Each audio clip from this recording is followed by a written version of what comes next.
Chers frères et sœurs, chers amis, la parole de Dieu en ce dimanche, quatrième dimanche de Carême, nous montre que le Christ est la lumière des hommes.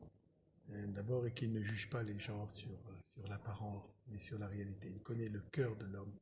Le livre de Samuel est pour cela est édifiant, alors que le prophète Samuel doit aller à la recherche de celui qui sera loin du Seigneur, qui sera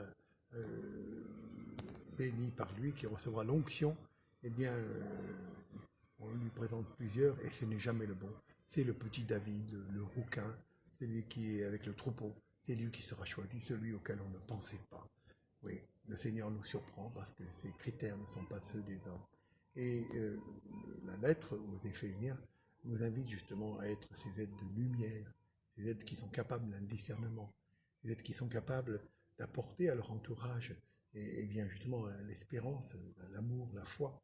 Et Saint Paul le dit clairement aux Éphésiens, toi qui étais relevé d'entre les morts, le Christ t'illuminera. Ainsi nous sommes invités à nous relever de ces morts que nous parfois vivons sans nous en rendre compte dans la société qui est la nôtre. Nous sommes parfois, notre vie n'a pas de goût, elle manque de sel. Et le Seigneur nous invite justement à être remplis de cette espérance, il nous invite à que la lumière du Christ brille en nous. Et pour cela, il faut un certain courage.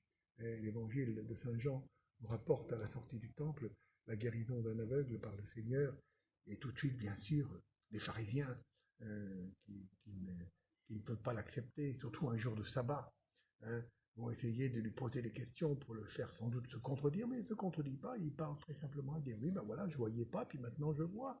Et les parents de cet aveugle sont interrogés aussi. Ils ont peur des pharisiens, alors ils ne disent pas la vérité, mais ils disent, mais écoutez, demandez-lui, il est grand, il vous dira pourquoi. Et ce jeune, on ne connaît pas son âge d'ailleurs, cet aveugle qui a retrouvé la vue, eh bien dit la vérité, je ne voyais pas, et grâce au Seigneur, j'ai vu. Et il fait une profession de foi au Seigneur. Voilà, il le fait avec courage. Et je crois que dans notre vie, nous sommes invités à être des courageux. C'est peut-être ce qui manque le plus dans notre société aujourd'hui. Que nous puissions affirmer, sans esprit de provocation, que nous puissions affirmer notre foi. Parce que notre foi n'a rien de contraire. La société, la vie sociale ne peuvent être qu'enrichies par l'expérience de foi des disciples du Seigneur, des chrétiens.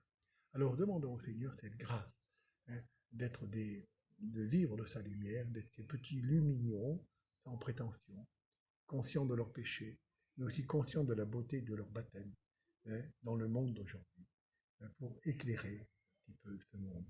Conscients aussi de notre péché, mais aussi d'être courageux, de ne pas avoir peur, d'affirmer notre foi, de ne pas mettre notre croix dans la poche, mais à l'exemple de nombreux chrétiens, de nombreux martyrs encore aujourd'hui, pensons à tous ces chrétiens d'Orient, dont nous recevons parfois le témoignage, qui sont en épreuve, et puissions-nous aussi, comme eux, être des chrétiens courageux.